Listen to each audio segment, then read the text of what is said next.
Bienvenue à InfoCam Extra, spéciale élection municipale. Mais là, on parle de élection du préfet pour la MRC de Kamouraska. Je ne sais pas si vous le savez, mais la MRC de Kamouraska se démarque parce qu'on vote au suffrage universel. Ça veut dire que c'est vous, chers citoyens, qui allez voter pour votre préfet. Alors, voici le déroulement du débat. Je dis débat, mais nous avons décidé de laisser quand même une grande place aux candidats pour répondre aux thèmes que nous avons sélectionnés. Il y aura questions et sous-questions. Par la suite, il y aura une période de débat entre les deux candidats qui pourront échanger et démontrer qui sera le meilleur préfet pour la MRC de Kamouraska. Et finalement, il y aura une période de questions des journalistes du journal Le Placoteux, Choc FM et CIMT. Mais juste avant de vous présenter les deux candidats qui est Louis-Martin Hainaut et Sylvain Roy, nous avons fait un pile ou face pour savoir qui va commencer sa présentation. Eh bien, c'est Sylvain Roy qui a gagné pour commencer et par la suite, nous allons alterner. Alors, nous allons tout de suite commencer ce débat et on commence avec Sylvain Roy. Vous avez 1 minute de présentation. À vous. Bonjour tout le monde. Je m'appelle Sylvain Roy, je suis originaire de Gaspésie, mais je suis à Saint-Joseph depuis 24 ans maintenant. Je suis bachelier de l'Université Laval en communication marketing français depuis 33 ans. J'occupe présentement le poste d'économe au diocèse de Sainte-Anne, de la Pocatière. J'ai été maire de Saint-Joseph de 2001 à 2011. J'ai occupé la présidence de plusieurs organisations, mais on m'a surtout connu pour mes 20 dernières années à Centraide KRTB Côte-du-Sud, qui est une fondation régionale qui lutte contre la pauvreté et l'exclusion.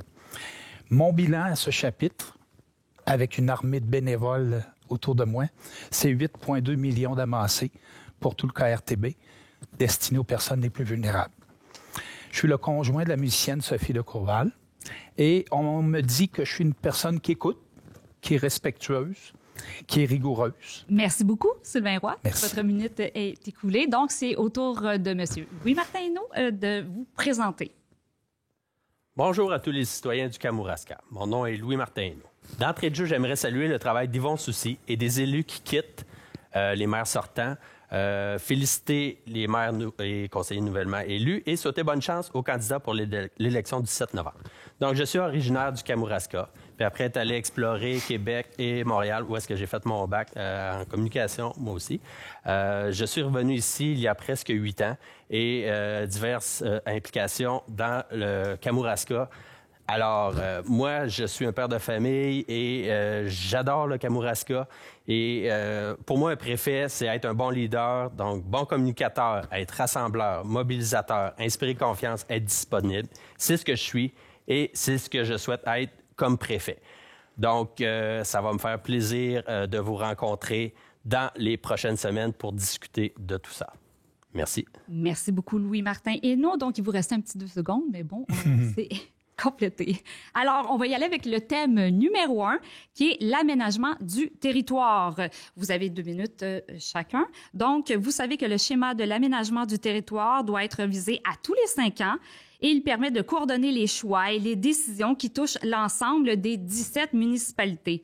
De plus, le schéma est avant tout un document conçu de manière à faire ressortir une vision régionale du développement durable. La question de quelle façon vous allez travailler avec les municipalités afin de ressortir les enjeux régionaux prioritaires de la MRC. Donc, Louis-Martin Hainaut, vous avez 2 minutes pour répondre à cette question. Donc, en introduction, il est important pour moi de créer une planification stratégique, de revoir la stratégie donc, du Kamouraska qui englobe tous les secteurs, donc développement économique, environnement, l'éducation, la culture, le tourisme et l'emploi. Donc, ici au Kamouraska, il existe des pratiques innovantes.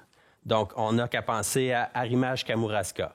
Ils sont d'ailleurs présentement en tournée à Montréal dans un salon de l'emploi. C'est une pratique vraiment innovante ici au Kamouraska pour attirer les gens, pour l'attractivité. Il y a le PDLZA, donc le plan de développement de la zone agricole, qui facilite l'aménagement du territoire. Donc, on a un là, très solide au Kamouraska. Ici, il y a l'Internet haute vitesse. j'aimerais vraiment saluer l'initiative gouvernementale qui va nous permettre là, de pouvoir attirer des jeunes familles provenant de milieux urbains, car c'est des inquiétudes pour eux si on va en région. Est-ce que l'Internet haute vitesse fonctionne bien? Est-ce que la téléphonie cellulaire fonctionne bien également? Donc, l'offre résidentielle. Moi, je veux en parler parce que c'est nécessaire si on veut attirer des jeunes familles. Donc, il y a des initiatives qui sont en place dans certaines municipalités et des projets de développement résidentiel sont dans les plans. Donc, on a vu là au niveau privé, un entrepreneur privé à Saint-Alexandre-de-Kamouraska, il y a des initiatives à Saint-Bruno, puis il y a des beaux projets qui s'en viennent à Saint-Pascal. Donc, dans le fond, ici, on trouve des solutions ensemble à la MRC. On parle aussi de micro-développement. C'est la signature du Kamouraska. C'est une autre belle initiative d'attractivité. Et on va sûrement parler aujourd'hui d'éolien. Je sais que on en a parlé, Monsieur Roy en a parlé. Donc, on verra à juste prix. Merci beaucoup, M. Louis-Martineau. Le temps est écoulé, donc c'est au tour de Sylvain Roy. Vous avez 2 minutes. Évidemment, l'incontournable, c'est la planification stratégique pour les 5 prochaines années, d'autant plus qu'on sort d'une pandémie mondiale. On a comme perdu une année, mais il n'y a personne qui pouvait prévoir ce qui s'est passé. Donc, les 6 tables vont être extrêmement importantes pour trouver les pistes d'avenir pour les 5 prochaines années au niveau de notre Kamouraska.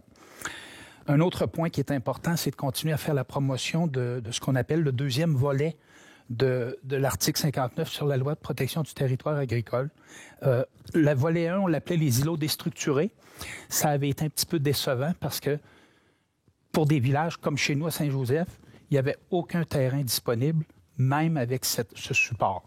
Donc, espérons que le 2e volet sera encore mieux.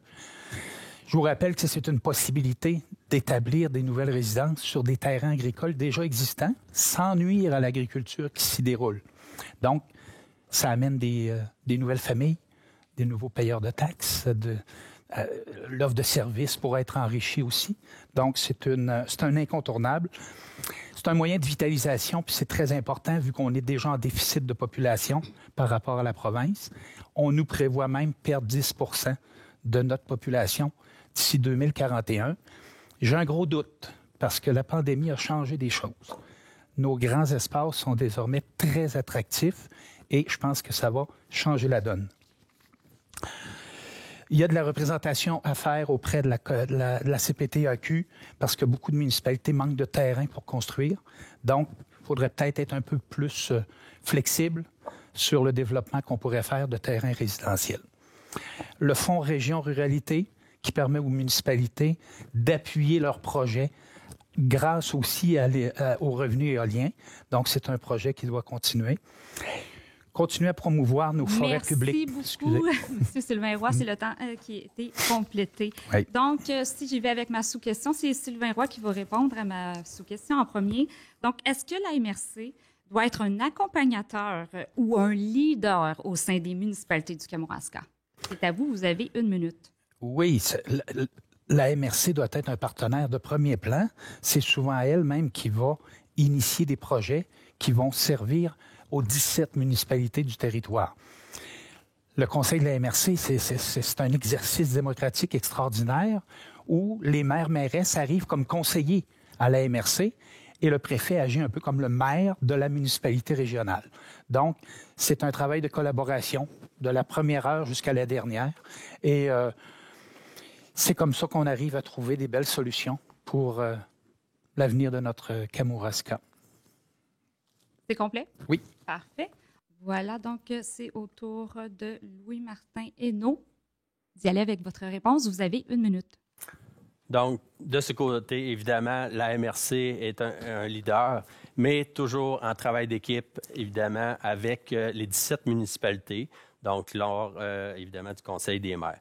Et puis, ce type de projet, dans le fond, moi, c'est la façon que je vois les choses, comment je vais travailler, fonctionner avec eux pour mettre en place une idée ou une priorité ou un projet. Donc, le CCDC, consultation, concertation, prise de décision et communication. Parce que c'est important que les gens, les citoyens du Kamouraska soient informés, dans le fond, quand il y a des projets en cours. Donc, consultation, on va parler à des gens, évidemment, on va parler aux élus. Ensuite, on va faire une concertation, la décision va se prendre et on va communiquer de la bonne façon les décisions qui vont avoir été prises. Donc, en équipe, les maires du Kamouraska ainsi que le préfet. Merci beaucoup, Louis-Martin Hainaut. Nous allons passer au thème numéro 2, la fusion des municipalités.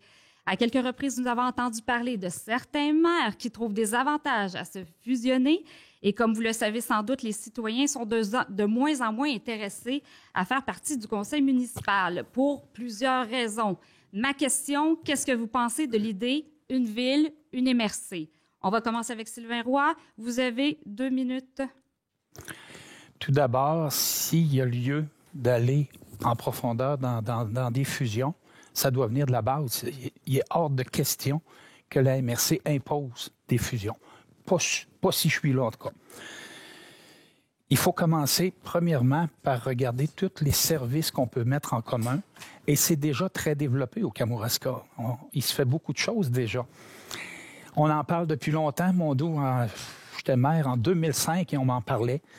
Mais il n'y avait pas de mobilisation citoyenne suffisante pour dire, on y va, on regarde au moins la possibilité.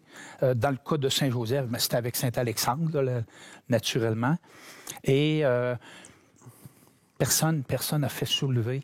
Bon, il y a peut-être des fusions plus naturelles dans d'autres secteurs du Kamouraska, mais encore une fois, ça doit venir de la base. Il est hors de question que la MRC impose des fusions. Vous en parlerez à Louise Arel du PQ en 2003. Elle l'a fait et elle a perdu le pouvoir. Parfait. Donc, on va retourner à Louis-Martin Hainaut. Donc, vous avez 2 minutes pour répondre à cette question. Merci. Le mot fusion inquiète bien des gens. Moi, je préfère parler de regroupement de services plutôt que de fusion. Par exemple, ça existe déjà au Kamouraska, regroupement de services incendies, les services ambulanciers, les matières résiduelles, etc. Je veux souligner de ce côté-là l'importance des villes ou villages de centralité que sont la Pocatière, Saint-Pascal et Saint-Alexandre. Il est important de maintenir les écoles primaires ouvertes dans chacun des villages, de même que les bureaux de poste. Donc, les discussions doivent se faire tous ensemble. Encore une fois, consultation, concertation, décision et communication. D'autres exemples de fusion, la Chambre de commerce, Kamouraska et Lillette qui ont fusionné ensemble. Donc, Desjardins, on a regroupé à certains endroits. Et aussi, un petit peu plus loin dans le temps, les paroisses. Donc, une MRC, une ville, ou je ne sais pas le terme exact que vous avez utilisé. Une ville, une MRC. Je ne suis pas convaincu. C'est tout? En fait, c'est pas mal ce que j'avais à dire au niveau des fusions. Ça inquiète bien des gens. Parfois, on entend parler des gens, souvent de plus petits villages, qui veulent qu'on parle de fusion. Faut écouter ces gens-là. Il y a besoin d'aide. Donc, les villes de centralité les plus près devraient peut-être être appelées. Je pense, par exemple, à Saint-Onésime. Donc, à donner un coup de main. Voilà. Parfait. Donc, on va y aller avec la sous-question qui ressemble quand même un peu avec ce que vous avez dit, mais peut-être que vous pourriez élaborer un peu plus. Est-ce qu'il pourrait y avoir d'autres services qui pourraient se regrouper entre municipalités pour une question de coût économique ou pour aider les municipalités à regrouper des services afin que ce soit plus facile pour eux? Parce qu'on sait, des fois, il y a des coûts très cher pour des infrastructures, les égouts et tout. Donc, est-ce qu'on pourrait augmenter, regrouper davantage les municipalités? C'est à vous, Sylvain Roy. Vous avez 1 minute. C'est sûr qu'il y a des impondérables dans certaines municipalités. Par exemple, l'entretien des routes. Saint-Joseph, je ne peux pas parler trop pour les autres, je ne les connais pas toutes, mais Saint-Joseph a énormément de kilomètres de routes à entretenir, autant en été qu'en hiver. Avec une population de 425 habitants, c'est sûr que c'est difficile à supporter. Mais à part de ça, je me souviens, moi, être arrivé en 2001, il y avait 17 services incendies.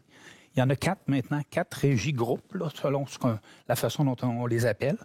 Donc, il y a vraiment une belle économie qui a été réalisée là.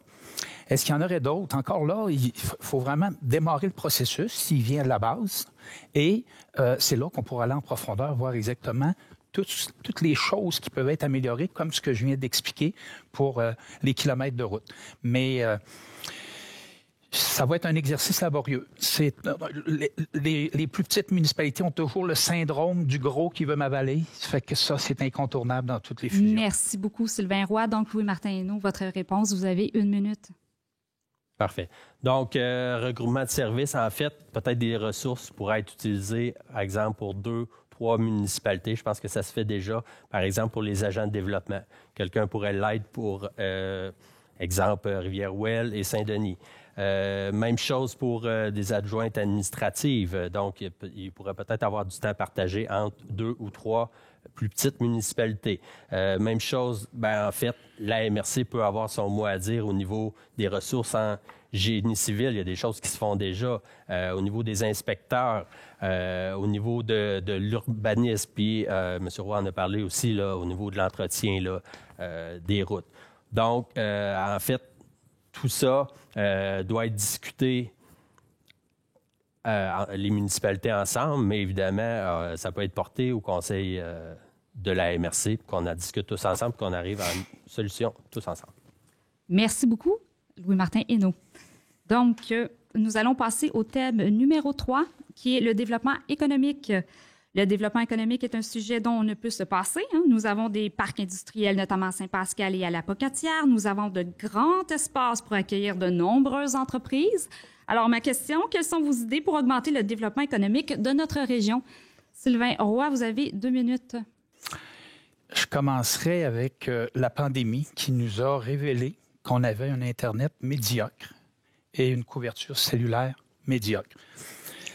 Si on veut attirer des nouvelles entreprises, commençons par avoir un réseau digne de ce nom.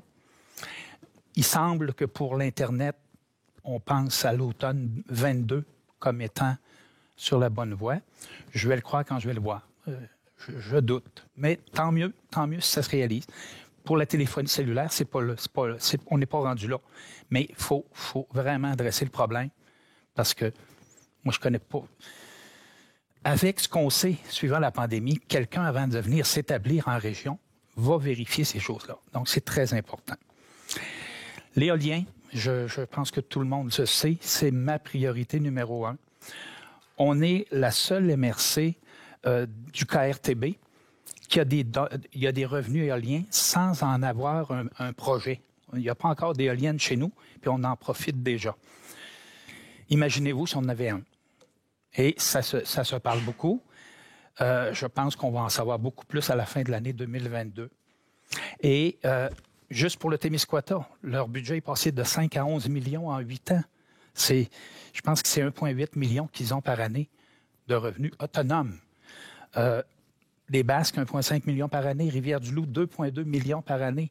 C'est des sommes colossales par rapport déjà à nos revenus, nos budgets municipaux et le budget de la MRC. Les municipalités sont bien contentes quand elles reçoivent le chèque je pense à Saint-Joseph, 14 000 $ cette année. C'est comme ça depuis 2018 et ça peut augmenter considérablement. Donc, il faut miser beaucoup là-dessus. Qu'on pense juste à la période de construction, quand on lance un projet éolien, ça fait vivre l'économie. Il y a beaucoup d'autres choses. Merci beaucoup, Sylvain Roy. C'était tout le temps accordé. Donc, Louis-Martin Hainaut, vous avez 2 minutes pour répondre à la question. Donc, la MRC a la responsabilité d'accompagner et d'informer l'ensemble des entreprises, incluant les travailleurs autonomes, donc par rapport aux ressources mises à leur disposition. Puis il y en a plusieurs. Les agents de développement en place à la MRC, la SADC du Kamouraska, donc la Société d'aide au développement de la collectivité, le Cégep de la Pocatière via les CCTT, donc les centres collégiaux de transfert de technologie, Bioptère, Solutions Novica et Optech, l'ITA, le CDBQ, le Centre de développement bioalimentaire du Québec. Donc, il est important de simplifier, faciliter, accompagner les entrepreneurs parce qu'il y a beaucoup de paperasse, il y a beaucoup de démarches à accomplir quand on veut se partir en affaires. Donc, puis ensuite de ça, qu'il y ait un mentorat, ces gens-là, et ensuite que des suivis puissent être faits. Donc, c'est à valoriser toutes les ressources qu'on a au Kamouraska pour attirer des investisseurs, des entreprises dans la région. Donc, c'est un travail d'équipe, autant entre les élus qu'avec le personnel de la MRC et avec nos différents organismes que j'ai nommés un peu plus tôt. Nous devons valoriser le savoir-faire, l'esprit d'innovation que nous avons au Kamouraska. Donc, le Kamouraska regorge de cartes de visite exceptionnelles, d'histoires à succès entrepreneurial qui va bien au-delà des frontières du Kamouraska.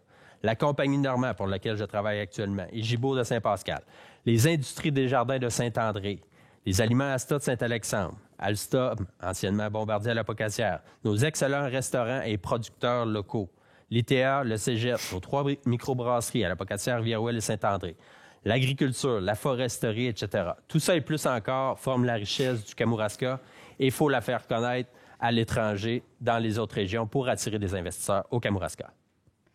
Merci beaucoup, Louis-Martin Hainaut. Donc, ma sous-question, ça prend de l'attractivité du territoire, donc trouver des solutions pour attirer non seulement les familles, mais les entreprises aussi. Quelles solutions vous proposez pour augmenter l'attractivité du territoire? Alors, on va commencer avec Sylvain Roy. Vous avez 1 minute pour répondre à cette question. On l'a adressé tantôt en parlant de favoriser le nombre de terrains à construire. Hein? C'est une chose. Il y a un problème qui m'a été soumis par le Cégep et qui m'a préoccupé un peu. Le Cégep a déjà la force d'attirer plusieurs centaines d'étudiants chaque année. 60 % de la clientèle vient de l'extérieur de la Côte-du-Sud. Ils sont rendus, là. Ils sont à la Pocatière pour, en plus, pas 2 ans, 3 ans, parce qu'on est très fort en technique. Et on m'a dit que plusieurs quittent après 3 ans sans avoir vu autre chose que la Pocatière au Kamouraska. C'est inconcevable. Il faut absolument accrocher ces gens-là. Ils sont là. Ils sont déjà arrivés chez nous. Il faut aller les chercher, leur faire découvrir notre Kamouraska. Je pense que la MRC a un gros rôle à jouer là-dessus. Merci beaucoup, Sylvain Roy. Donc, c'est au tour du candidat Louis-Martin Hainaut de répondre à la question. Vous avez 1 minute. Au niveau de l'attractivité, je considère que ça va au-delà du Kamouraska. Il faut vraiment travailler en équipe avec les autres MRC du Bas-Saint-Laurent. Donc, justement, il y a le collectif régional de développement du Bas-Saint-Laurent.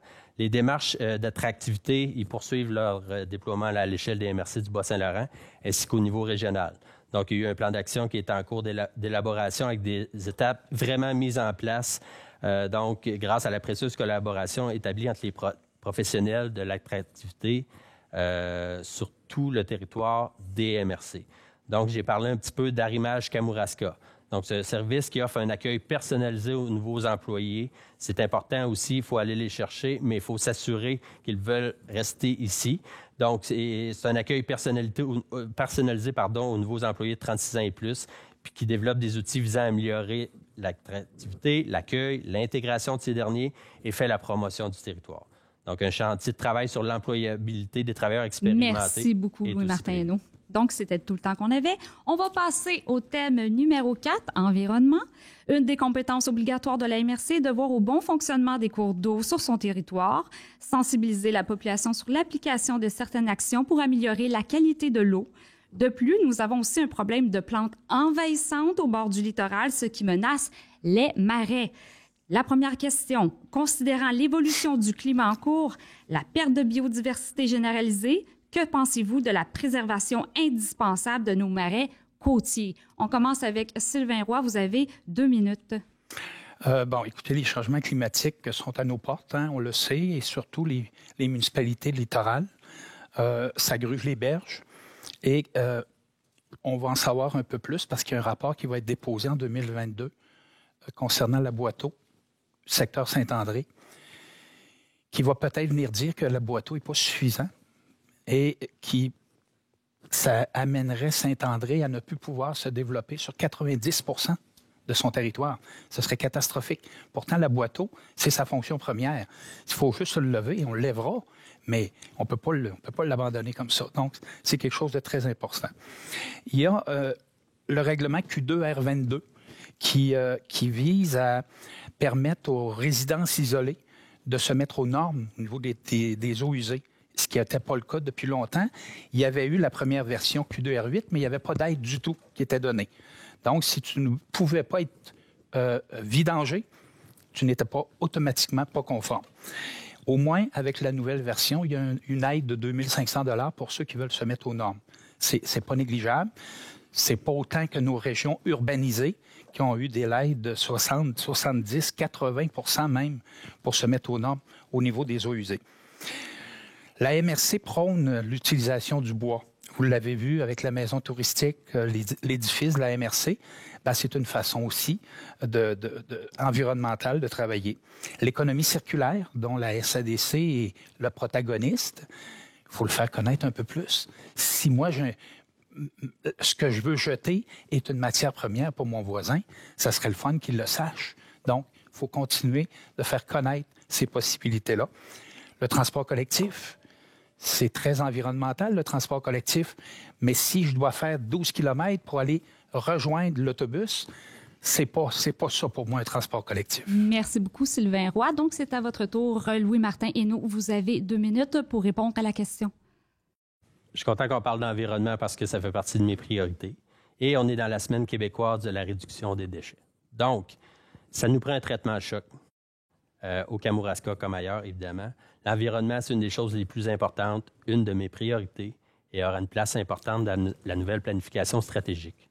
Donc, moi, quand je vois l'éco-anxiété de mes enfants par rapport à la planète, je me dis qu'il faut qu'on bouge. Donc, effectivement, il y a des plantes exotiques envahissantes, la phragmite qui est en train de briser l'autoroute 20, la renouée japonaise qui sont sur les haies de plusieurs terrains, la berce de Caucase, donc c'est un danger là, pour nos enfants. Il y a 1,4 million là, qui a été accordé là, par le CIS du Bas-Saint-Laurent pour lutter contre ça. Donc, moi, dans le fond, j'ai l'intention de créer un comité sur l'environnement et la lutte contre les changements climatiques qui va inclure tout ça. Donc, les membres, ce seraient des élus, des représentants d'organismes, par exemple, de Coeco, évidemment, au BACIR, du personnel de la MRC, notre représentante de l'économie circulaire de la SADC, parce qu'on est des leaders au niveau de l'économie circulaire. On est un modèle pour les autres régions et même les autres pays. Évidemment, des citoyens, parce que je rencontre des gens depuis quelques semaines, on me le demande. Quand ils ont entendu parler de mon comité, ils ont beaucoup de choses à dire, beaucoup d'inquiétudes. Je veux saluer le travail, par exemple, puis j'ai même en tête quelqu'un pour la présidence, que je ne peux pas annoncer aujourd'hui, mais c'est à suivre. Donc, il y a des pratiques innovantes au Kamouraska, mais on doit en faire plus, tous ensemble, pour propulser le Kamouraska à un autre niveau du côté de l'environnement. Donc, je salue le travail qui est fait, exemple à Saint-Germain pour la préservation de la plage, mais je félicite aussi les initiatives des citoyennes ou les OBNL pour le nettoyage de nos grèves le long du fleuve. Merci beaucoup, Louis-Martin Hainaut. Donc, voici ma sous-question. Sensibiliser les industries forestières, les agriculteurs et même les citoyens à protéger les cours d'eau en gardant, par exemple, une végétation dense, arbres, arbustes, etc., près des rivières et cours d'eau. Est-ce que ça fait partie de vos objectifs, vos priorités? On va commencer avec Sylvain Roy. 1 minute, c'est à vous. Ça se fait déjà à la MRC, la protection de l'eau. Je peux vous dire que pendant mes années à la MRC, j'ai vu plusieurs agriculteurs, entre autres, qui avaient nettoyé les berges de la végétation des arbres. Et évidemment, on peut pas aller jouer dans l'eau comme on veut. Là. Ils se sont fait taper sur les doigts, c'est correct. L'irrigation des terres a amené beaucoup ce problème-là aussi. Hein? Nos terres sont cultivables de façon exceptionnelle, mais l'irrigation va toujours vers les cours d'eau. Et c'est là où on trouve des problèmes. Donc, c'est un dossier de la première heure et il ne faut surtout pas baisser les bras. Mais je vous le dis, ça se fait déjà. La MRC est très sensibilisée à ce niveau-là. Parfait. Donc, merci Sylvain Roy. On va passer avec Louis-Martin Hainaut. Vous avez 1 minute pour répondre à la question. Parfait. Moi, j'aimerais, dans le fond, qu'on parle un petit peu d'éco-fiscalité. Le principe du pollueur-payeur. Donc, il y a des exemples, des pratiques innovantes qui ont été faites ailleurs au Québec, dans d'autres MRC. Donc, c'est ce type de pratique que j'aimerais mettre en place. Donc, vous faites des efforts pour la planète, vous êtes récompensé. vous en faites pas, vous causez des soucis, des troubles à l'environnement, vous payez. C'est vraiment ce principe-là que je souhaite qu'on aborde également là, dans le comité. Donc, toujours sur le principe du CCDC, consultation, concertation, décision et la communication de la décision. Donc, c'est un travail d'équipe, mais j'ai bien aimé là, ce terme de l'éco-fiscalité, puis je pense que ça peut être mis en application ici au Kamouraska. Merci beaucoup, Louis-Martin Hainaut. On va passer au thème numéro 5, soutenir les entreprises régionales. Le manque de main-d'œuvre est devenu très problématique dans notre région, mais partout ailleurs. Donc, la question, quelle solution vous proposez pour aider les entreprises à combler le manque de main-d'œuvre? Vous avez 2 minutes. On commence avec M. Sylvain Roy. Dans mes visites auprès de la Chambre de commerce, quelques entreprises aussi, et PME et industrielles, on me parlait de logements abordables. Il manque de logements abordables. Quand on recrute et si on veut amener de l'immigration, de nouvelles familles, ben faut avoir, si on ne peut pas acquérir une maison tout de suite, il faut avoir une offre de logement abordable. Je pourrais prendre comme exemple l'habitation Le Petit Pré à Saint-Joseph, qui est un 6 logements très abordable et qui est plein depuis le début. On pourrait presque en construire un autre, puis j'ai l'impression que les 6 logements seraient comblés parce qu'il n'y a pas énormément de maisons disponibles dans nos petites localités et ça a permis justement de garder des personnes, de libérer des maisons pour attirer de nouvelles familles. Depuis ce temps-là, l'école foisonne d'enfants. Mon rêve, c'est de l'avoir doublé, mais bon, on verra, on peut rêver. Donc, l'offre de logements abordables. Mon problème de tantôt avec le cégep, je le ramène. S'il y a une masse de jeunes professionnels techniques disponibles, c'est pas normal qu'une entreprise pense pas à lui offrir un stage. Il faut être proactif, faut être visionnaire un peu. Ils sont déjà rendus sur place, même si ça serait pas dans leur champ d'études. Qui dit qu'ils ne changeront pas de champ d'études après le stage? C'est des choses qu'il faut essayer, qu'on a à portée de la main, et il ne faut pas l'oublier. On a parlé tantôt, l'Internet, le cellulaire. Si on veut soutenir nos entreprises locales, ben, donnons-leur des liens qui leur permettent de communiquer avec la planète, mais pas à chercher le réseau constamment, puis à se promener dans la maison où le réseau est le meilleur. Là, c'est plus sérieux que ça si on veut faire de la business. Il y a un programme depuis le départ du CLD au Kamouraska qui s'appelle le PEP. C'est Programme Émergence Désolée, de projet. Sylvain Roy, il faut que je vous arrête. Vous avez fait votre 2 minutes. Donc, c'est au tour de Louis-Martin Hainaut. Vous avez 2 minutes pour répondre à la question.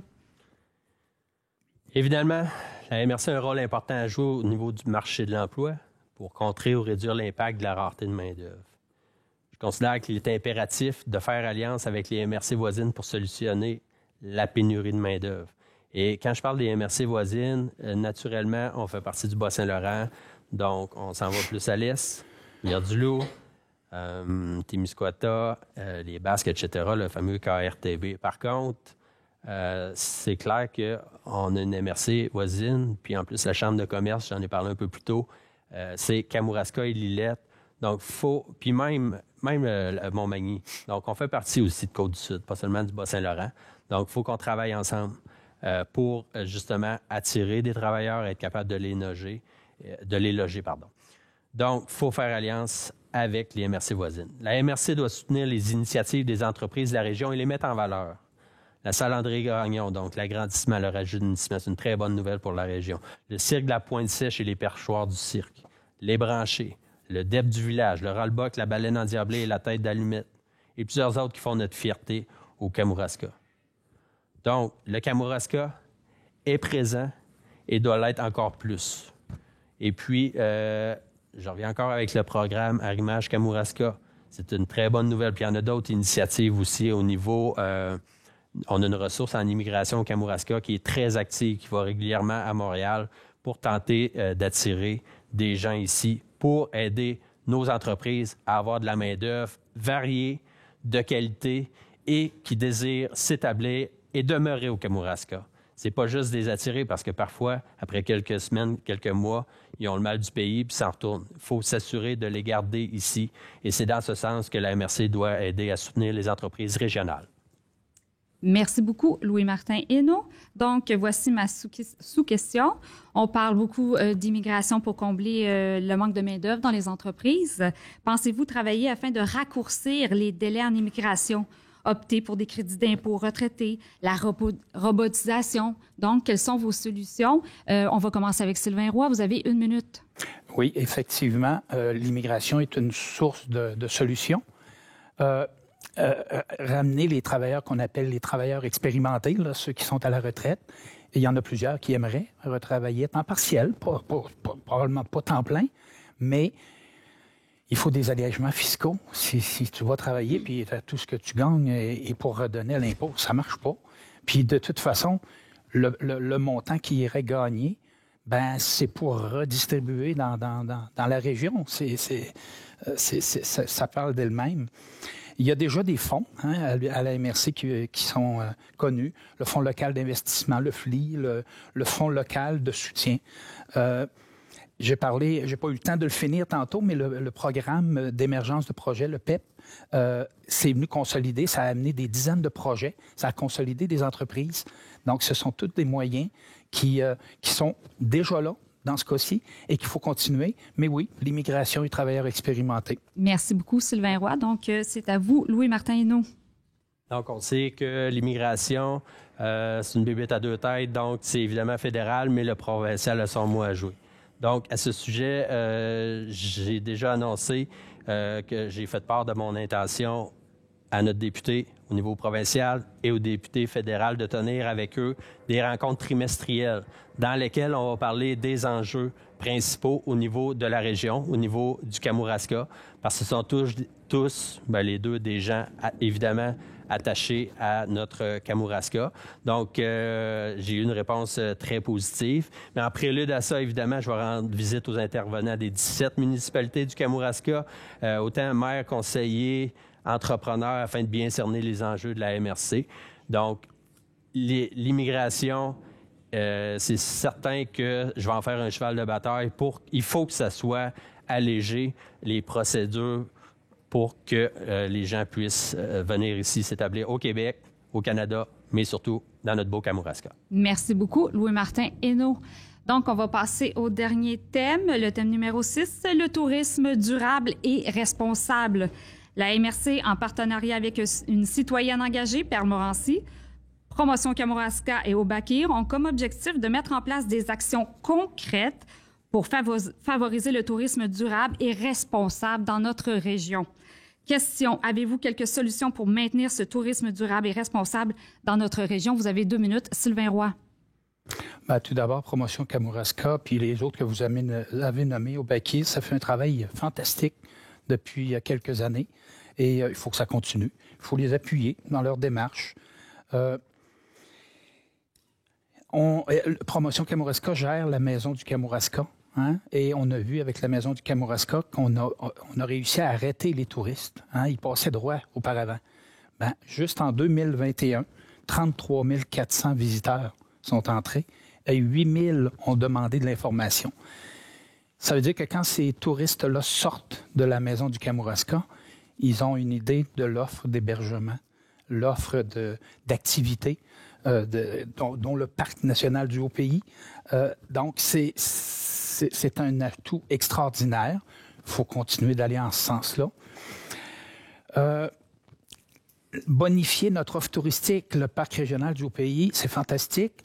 Il y a encore place à l'augmenter, à ajouter des choses. L'agro-tourisme, évidemment. Le mycotourisme, qui est déjà en explosion, et ça va continuer. J'en suis convaincu. Donc, il y a déjà une belle offre touristique.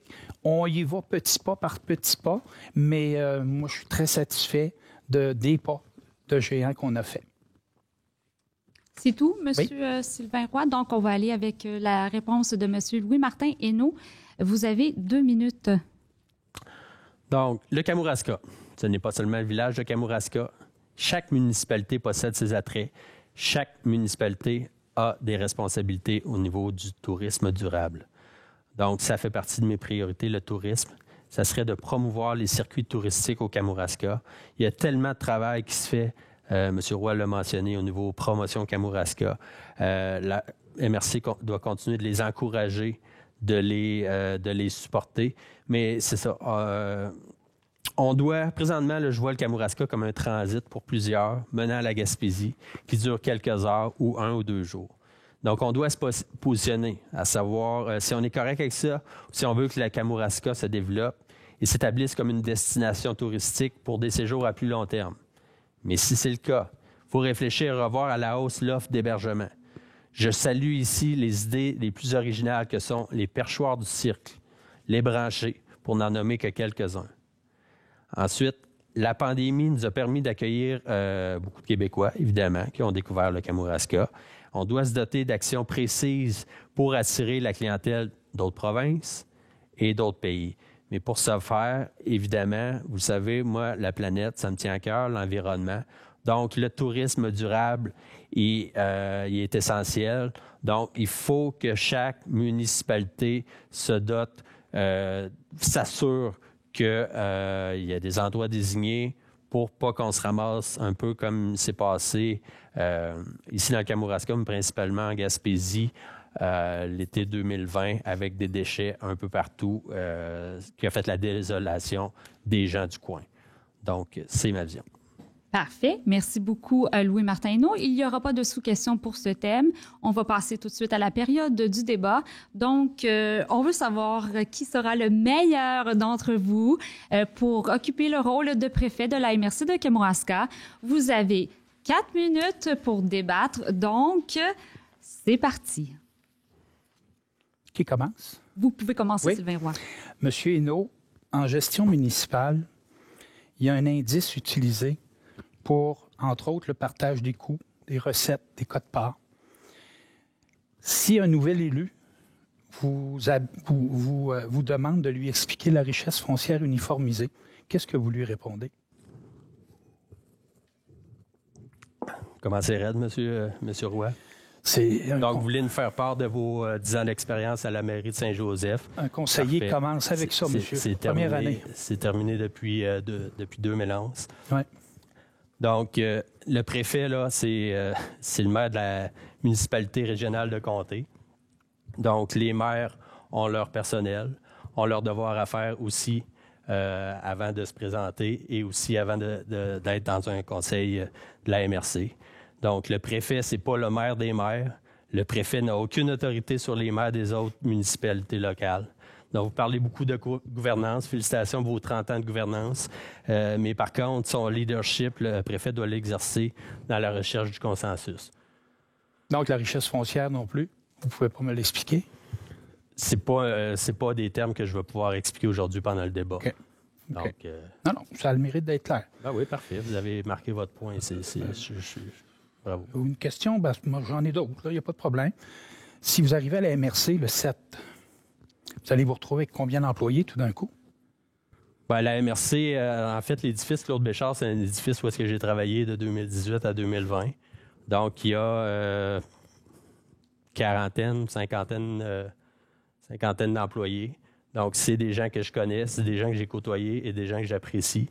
On a une équipe très forte à la MRC de Kamouraska. Donc, moi, je suis un gars d'équipe. Ça va me faire plaisir de travailler avec eux. Vous savez que c'est une question piège que je viens de vous poser. Vous n'aurez pas 39 employés, vous allez en avoir seulement qu'un. En gouvernance, un conseil d'administration, un conseil municipal, une MRC n'a qu'un employé. C'est la direction générale. Tous les autres employés sont des employés de la direction générale. C'est une règle de base en gouvernance. C'est clair. Le boss de la MRC, c'est le directeur général, comme M. Soucy l'a très bien expliqué là, cette semaine dans le placoteux. Moi, j'ai une question pour vous. Oui. Advenant votre élection, à partir du 8 novembre, vous savez qu'il y a des formations obligatoires en éthique et déontologie. Oui. Est-ce que vous avez l'intention de suivre ou vous pensez faire comme en 2011, après quelques mois, vous désistez parce que vous ne voulez pas suivre ces formations en éthique et en déontologie? Qu'est-ce que vous dites? Pourquoi vous dites après quelques mois? C'est après 10 ans. J'ai fait 10 ans quand j'ai quitté. Non, mais c'est parce que vous allez avoir un certain temps pour suivre ces formations. Oui, c'est ça oui. que je voulais dire. Oui. Là. Vous allez suivre les formations. Absolument. On n'a pas le choix. Mais il n'y a pas rien que ça. Okay, mais qu'est-ce qui s'est passé en 2011? Quand j'ai quitté, il y avait 2 choses très importantes dans ma communication.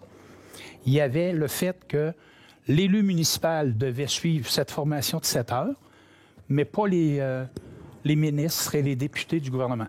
Eux, une formation pour les élus municipaux. C'est normal que ça je m'excuse, mais si on vient me dire que toi, tu gères 14 milliards puis que tu n'as pas besoin de formation sur l'éthique, j'ai un problème.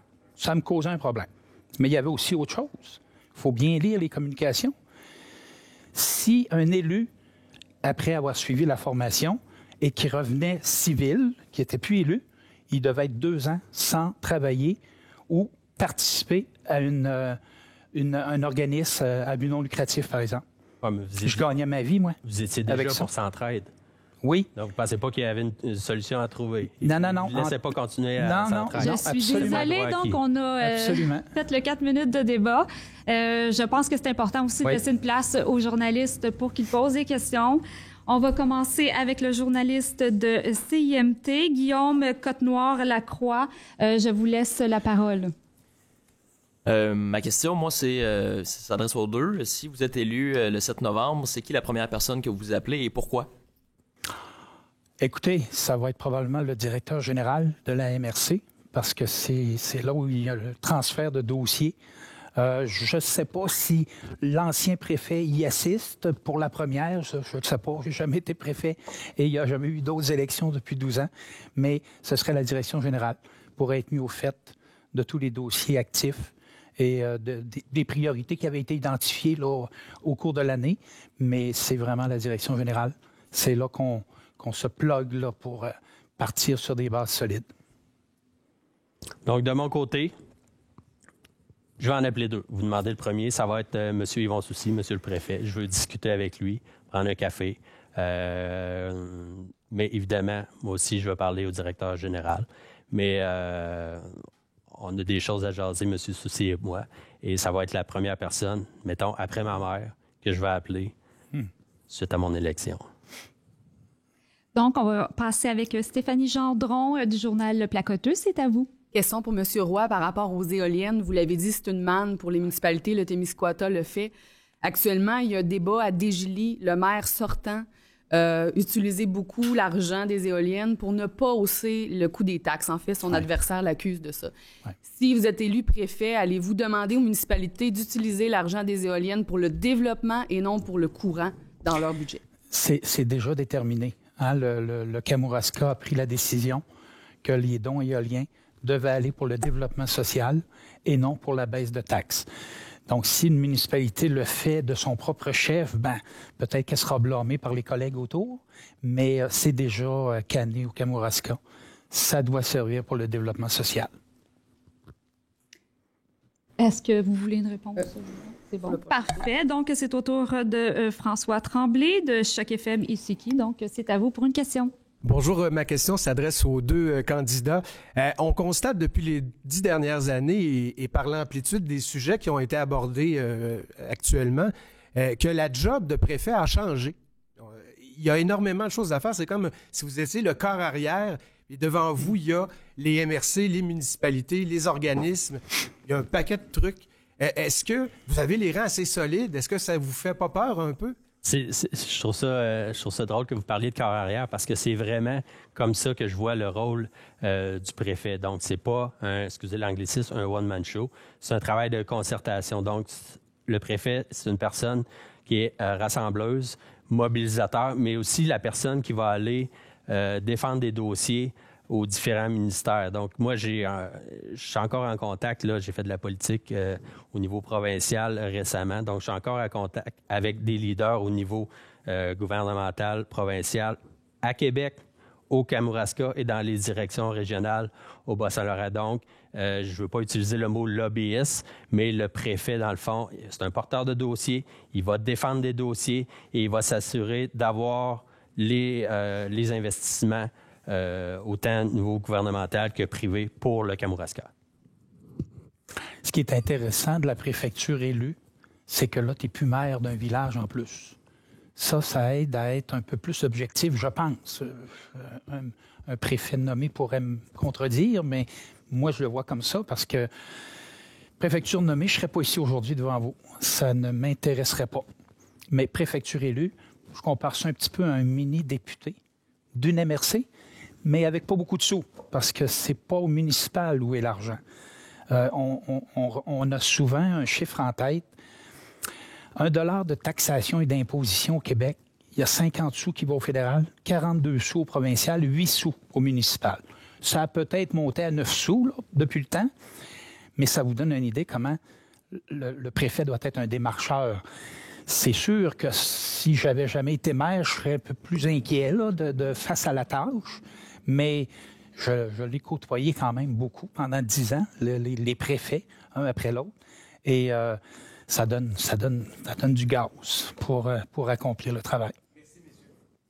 Est-ce qu'il y a quelqu'un d'autre qui aurait d'autres questions? Parce qu'il nous reste du temps. Donc, Stéphanie Gendron du journal Le Placoteux, c'est à vous. Oui, question pour M. Hainaut. On l'a vu dans les dernières années. Le préfet a aussi un rôle de représentation, de pression même.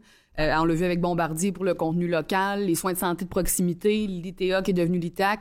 Comment vous allez voir les coûts venir pour défendre la région de Kamouraska à travers le Québec? En fait, vous parlez de santé. Donc, je suis en lien depuis longtemps avec le comité Mes soins restent ici. Et d'ailleurs, ceux-ci ont réagi la semaine dernière à une annonce de M. Legault au niveau de la décentralisation des soins de santé, ce qu'il souhaite, ce qu'il réclame, ce qu'il martèle depuis plusieurs années. Et mon lien est quand même assez fort parce que j'ai reçu leur communiqué avant même que ça soit diffusé dans les médias. Donc, ces gens-là, je les ai rencontrés et sont très optimiste par rapport à ma présence à la préfecture pour les défendre. Sylvain Roy, est-ce que vous voulez répondre à ça?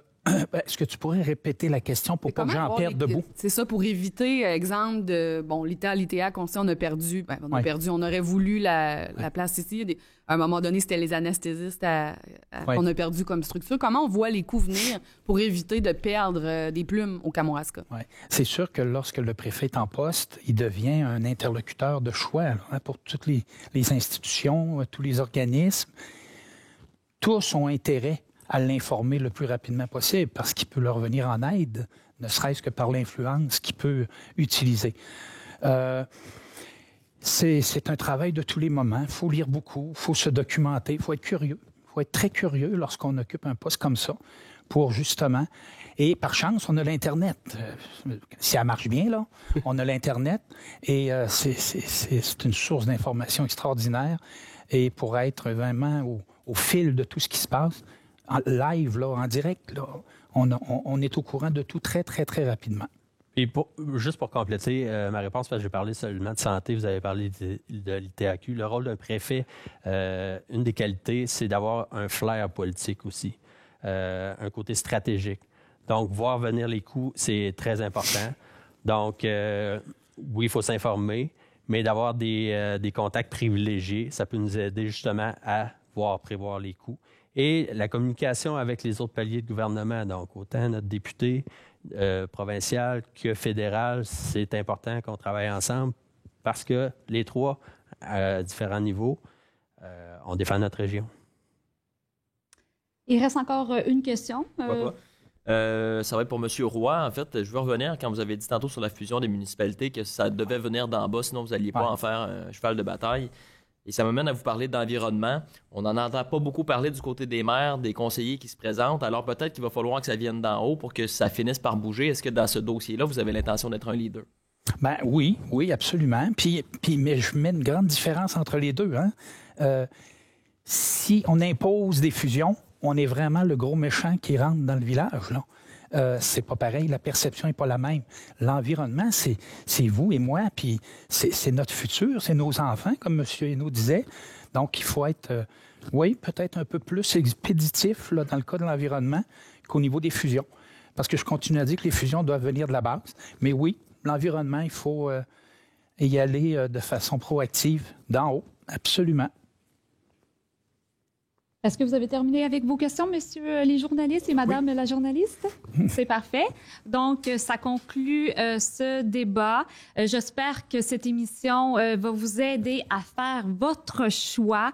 Même si dans votre municipalité, votre conseil a été élu par acclamation, c'est important d'aller voter votre préfet. Hein? C'est un devoir de citoyen. Donc, même si votre équipe est déjà élue, on y va pareil. C'est le 7 novembre. Donc, j'espère que vous allez tous aller voter pour votre préfet et en espérant que cette émission vous a éclairé, vous allez faire les bons choix et on va voir après le 7 novembre qui sera le préfet de la MRC de Kamouraska.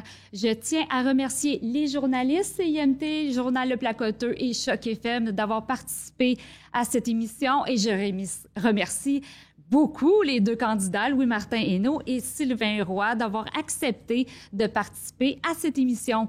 Donc, merci beaucoup et allez voter.